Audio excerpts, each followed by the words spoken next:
Hi, I'm Meredith with the Cedar Rapids Public Library, and joining us today is Amber Henline from the Wellness Center. Thank you for being here. It's so nice to have you. I think personally this is a very important program to be having right here, right now. I think it's important anytime for all of us, but these particularly interesting days we're living through, I think that paying attention to wellness in a holistic way is very important for all of us. So I would like to ask a quick question to start, because I think that the background is very important. Amber, would you take a moment and kind of talk about how the Wellness Center came into being? Yes, I would love to. Thank you first for having me on, because I appreciate you reaching out and all that the library does for the public and our community. And one of the things that got me started with the Wellness Center, I founded it 3 years ago. And when I first started becoming a massage therapist, I was in an office and I was seeing a lot of people for a lot of different things, massage-wise, but I wasn't always able to help them with all of the conditions they came in for. So I decided to start asking them a bunch of questions about, hey, what are you experiencing? What have you tried to help you out with this problem? And a lot of people were coming back with, well, I would like to try this, but I can't afford it, or I don't even know what I need help with to address the situation I'm in. And so a lot of people were wondering, hey, how do I get different services if I can't afford it? My insurance doesn't cover it. I don't really have the time or budget to pay for these things myself. And so I saw this need in the community, and I knew that I had the time at the time to kind of fish around and find out how we could help people more. So I founded the Wellness Center, and we are a 501c3. And then I hit the road. I went and talked to different providers in town, chiropractors, acupuncture, physical therapy, all sorts of different modalities to help people in a holistic way, not necessarily in a medical way with prescriptions and things like that. And so I just talked to a lot of people, and a bunch of people were on board and a bunch of people weren't, but that's kind of how we got started, and trying to create a group of people to come together to help people with the certain chronic conditions and pain points that they're having, and try to get them help that they might need, instead of just wondering what they could do and not really knowing where to go and how to proceed. So, Or even like turning to medication that can sometimes like give you a whole nother set of side effects too. I think that's yes, just so empowering. that is a problem. People will take a medication and then it will come with a whole host of side effects that will cause more problems, and then they need to start addressing those. So just kind of finding that equilibrium of medical versus preventative and holistic therapies. You know, if we can combine the two a little bit better, we might be able to find solutions for people instead of just taking medications and following that route. It seems like it can be long-term much like easier to maintain too, like you said, with preventative care. I think once people kind of figure out what works for them and what doesn't work for them, it can be a less invasive and easier approach on the body long term. But I think people have to realize that preventing problems is a lifelong thing. Yeah. We come across things every day, new aches and pains, people start to age, and it's a general wearing out process. But we can slow that down if we are active in our care, instead of just waiting for something to escalate to the point where it becomes a major problem and is disrupting our life, and then trying to just go to the doctor and get a quick fix, and then having it cascade into worse problems and worse problems. So I think if people can start to come to terms with realizing their health is in their hands, and that they have to take care of their body for the long term, because let me ask you a question. And tell me if I'm wrong, but you want your body to be there for you tomorrow, right? Because you've got things to do tomorrow. And so I think it's very important that people realize that they need to respect their body and give their body what it needs so it can be there for them tomorrow. I think that's an important point. No, I totally agree. You know, some of us might be turning 40 this week. And so I know, right? And it's just, I think about this a lot though. Like, what I do now is going to be me in 20 years as well, right? So, like, how do I want my knees to feel? You know, I mean, I was an athlete once, but like, so I'm disposed to some things. Like, maintaining a healthy weight is not just about how you look, it's about how you feel. And if I'm going to run after my kids and do all those things, you know? And so it just leads one to the next. But I think it's a really nice, I just love the idea of holistic wellness too, because like you see this like this longer life cycle and all of our potential that comes with all these different areas, but also like on a timeline. And so I think it's just a really important thing to bring to the community. And I'm really grateful that you're out there doing it and connecting different practitioners and people too. Do you feel like the holistic community has changed much, like in terms of, are there more practitioners? Are there things that have happened in terms of providers in the last 3 years? I mean, I'm not sure about just the last 3 years. Hmm. From my perspective, I do Yeah. feel like more people are open to pursuing holistic means of feeling better. And so I think that drives more people to become different types of providers. Practitioners. You know, if you find something that works for you when you're young, you might Hmm. pursue a career in acupuncture or in physical therapy because you know that you've benefited from it. And so I think with more people trying these things, our youth are starting to see that, hey, this might be something that I might want to do as a career. And so I think we are seeing expanding therapies and more providers in the community. I mean, Cedar Rapids is not short on chiropractors, that's for sure. But we need them, you know, they're always busy and they're always full, and it's kind of hard to get in sometimes. So that's just telling you that people are starting to seek these out more. And so I think providers, and I have seen a little bit of a shift. I think providers are more willing to work together instead of just being like, oh, all you need is chiropractic and then you'll be fixed. I Yeah. think the better chiropractors will say, hey, I think chiropractor can help you, but you're also very tight. So you might want to look at getting a massage once a month or every 6 weeks to help with the overall tightness in between chiropractor visits. So we're seeing a shift in referring to other practitioners and trying to treat the person as a whole instead of just fixing one thing and then being like, okay, you're on your own for the Yeah. rest, you know, trying to get people more resources.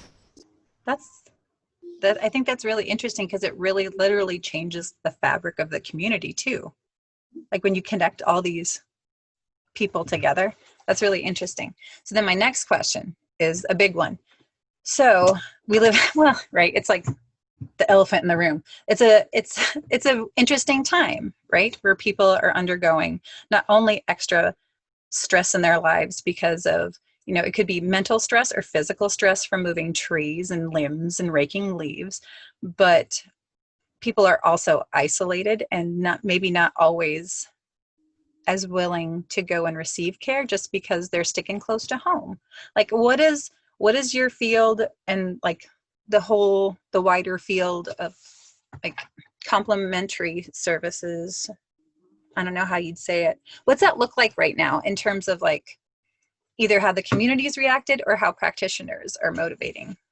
Right. I think, you know, practitioners as a whole, we're wellness oriented. So we're going to do everything we need to do to help people feel comfortable coming into the office and receiving care, you know, whether that's spreading out time in between appointments to make sure people aren't, you know, crossing paths too Mhm. much in the office or cleaning up after themselves a little bit more than maybe they used to, wiping down everything.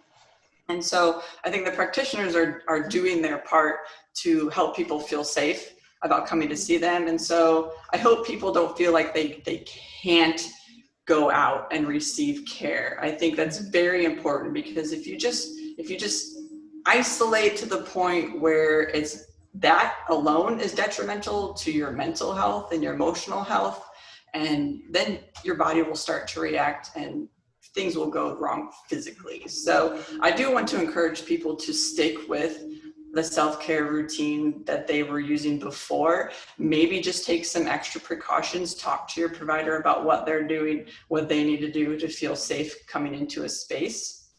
I do feel like everyone's kind of been in survival mode the past 7 months. We've taken a lot of body shots to our brain, to our body, to our emotions, everything going wrong, it seems like this since March or so.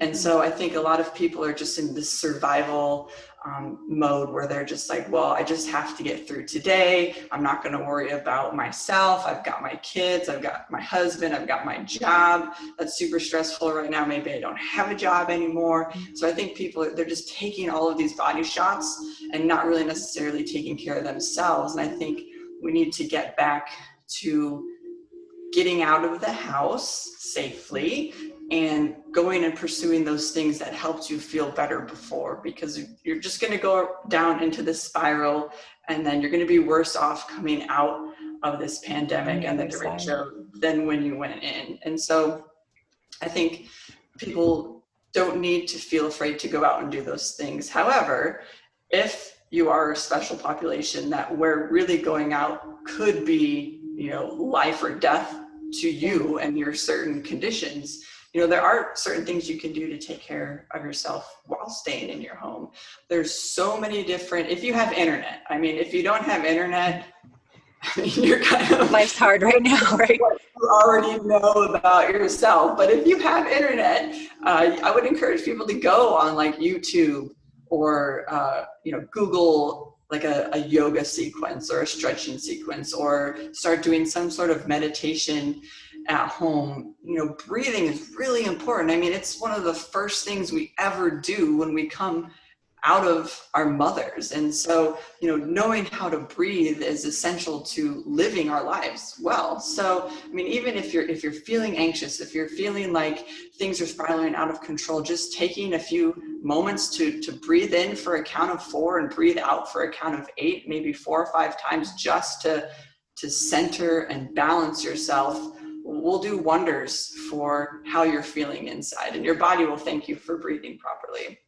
And then I think another thing people can do is a little mini meditation, and it's just kind of called like the 5 senses meditation, where you just close your eyes, make sure you're in a safe place where you're not going to fall over, close your eyes and just focus on the things that you can feel. So your 5 senses, get into your 5 senses, like what are you feeling on your body? Are you feeling the air blowing? Are you feeling your clothes? Do you have an itch? What can you hear? What can you taste? What can you smell in this space? You know, what can you see? Your eyes are closed, but there's light probably shining in from somewhere that is making sparkles in your eyes. So just taking, you know, 2 minutes, it doesn't even have to be that long, to kind of be like, okay, what am I feeling right now?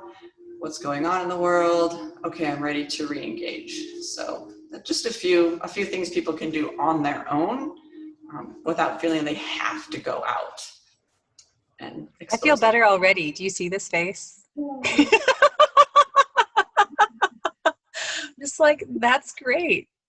That's so great. I mean, I laugh, but it's true. You know, as you were talking, just thinking about all those things around me, it's incredible what finding your center can do. That's a hot tip from a cool person right there, y'all. For real. Well, like, I feel a lot better, honestly, in that moment. But I do have a question too. So if people are interested, I know that you said that part of the reason that you had the idea for the wellness center is that, you know, you heard people saying that they didn't know how to get different kinds of treatment, or what was available, or how to pay for it, or how to do whatever. Like, you've created this like pathway for people to get to the things they need. Can you talk a little about like how the wellness center works, and like who your partners are and how you can connect people?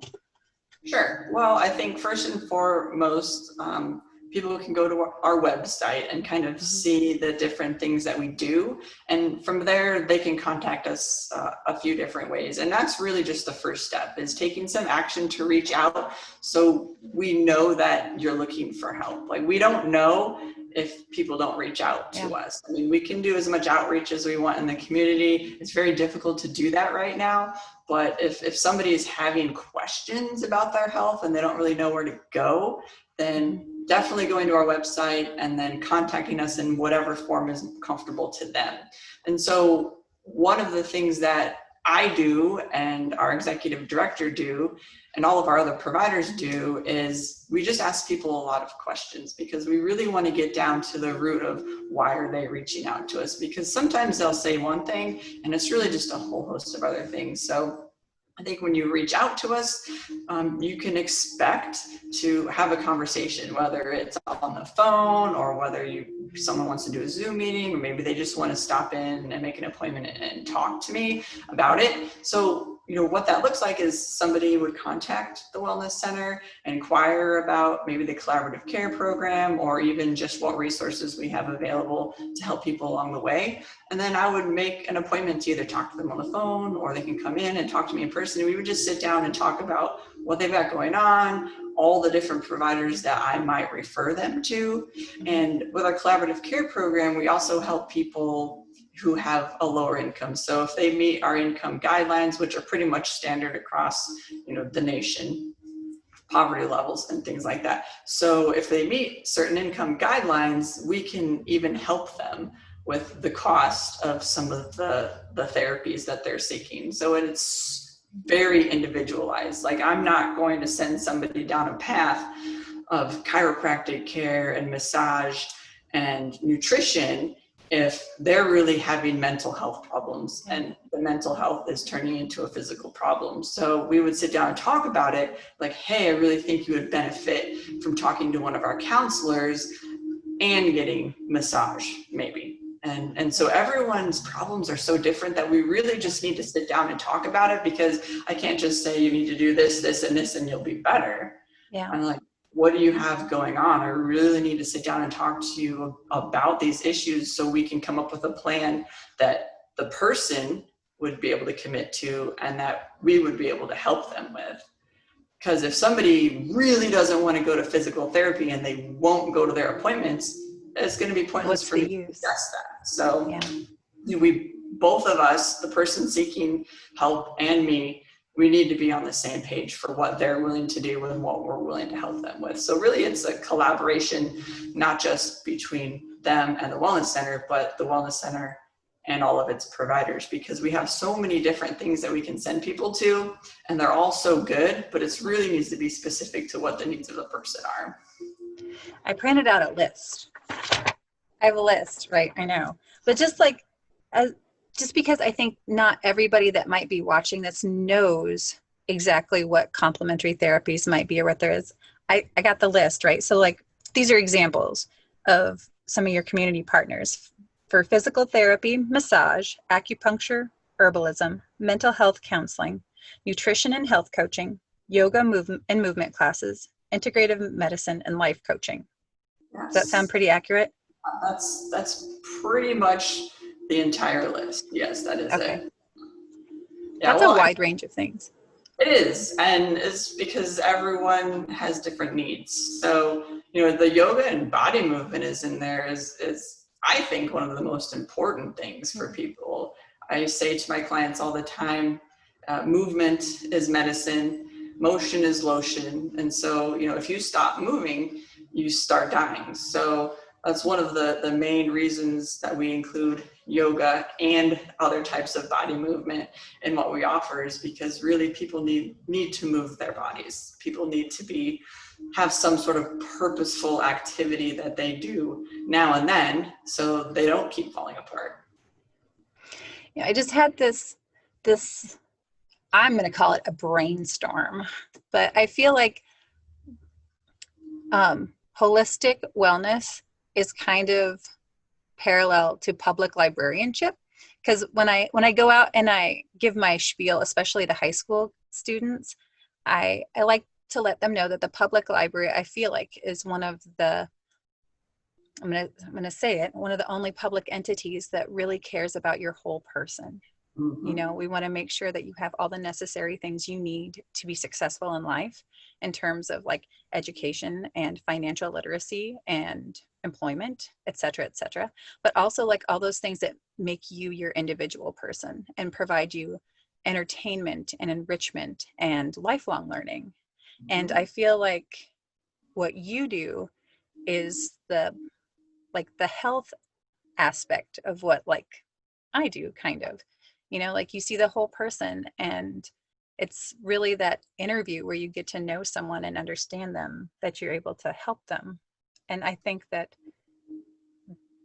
many people, especially right now, I think we just all kind of want to feel seen in a lot of ways because we're not maybe going as many places or interacting with as many people, and we're all undergoing lots of different kinds of stress. And it's such a gift to give somebody that experience, I think. And that's a really incredible thing that you provide to our community. And I'm really grateful for that. Thank you. Yes, well, we're thankful to the library. You know, part of our mission is to set up future generations for lifelong health. And I think if children see their parents being proactive in their health, they will also learn that they can do certain things to help them feel better as they grow older, and not be afraid to take care of themselves because they saw their parents doing it. I think the library is a perfect example of that same concept, is reaching out to the youth so when they become adults, they know where to go to get different resources as they continue to grow in their journey. You know, maybe they need help with their resume, maybe they don't have a computer right now, or maybe they need to learn something on a different topic, and so they know that they can go to a certain place to get help and get the answers they need, you know, as they grow up. Like if we can reach the youth now, you know, they'll just be better off as adults as they get older. And I love being able to facilitate that, and I'm sure you do too through the library's programs as well. Yeah, totally on board for community we are. Which is why I think you're a perfect guest to have as a wellness partner for us for our virtual programming season. I can't thank you enough for joining us for this. And thank you for those like things you can do right here and now, because I think that just listening to you, I feel better. But like as soon as somebody watches this video, like they can go and do something to bring them a little bit of like rest to that storm on the inside, or Yeah, awareness to their center, and that's a really important thing. yeah, I think so. And I think if people want to find out more or talk to me about an issue they're having, they can go to our website, which is cr-wellness.org, and we have all of our contact information over there, and they can kind of look at what we do without having to call us first and get some more information. So yeah. What we'll do too is we'll put links to your website in the description for our video, and then you're on Facebook too, right? Yes, we are definitely on Facebook. We'll tag you on the Facebook, and so it'll be easy for all you folks out there to get a hold of the Wellness Center if you want. Ask some questions, see what's going on in the community. Excellent. Well, thank you again for joining us. It's been a pleasure. My pleasure. Thank you. And from all of us here at the Cedar Rapids Public Library, thanks for watching.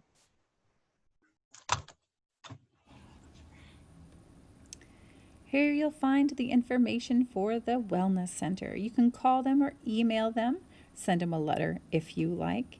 If you'd prefer to catch up with them on Facebook, they're at BeWellCR. If you would like to check out our collection, we have a lot of different books and audiobooks and magazines and DVDs and videos available for you. Here's an example of just some of the books we have in our collection on being well and holistic health. We also have a variety of digital materials for our Cedar Rapids and Marion residents that you can find on Hoopla.